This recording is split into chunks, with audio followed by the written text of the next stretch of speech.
আগামী দুর্গাপূজার সময় নাকি ভারতে দুর্গাপূজার সাথে সাথে অনেক বড় করে একটা বিয়ের অনুষ্ঠানও হইতে যাইতেছে।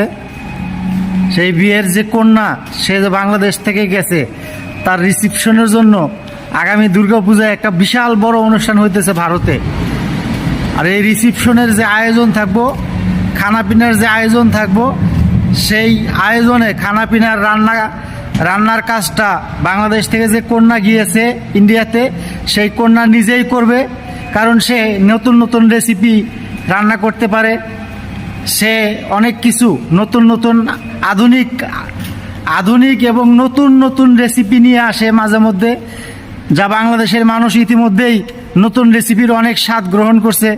এখন সে নিজের বিয়েতে আগামী দুর্গাপূজার সময় নিজের বিয়েতে নিজের রিসিপশনের আয়োজনে যে রান্না হবে সেটা সে নিজেই করবে। এই ঘটনা কি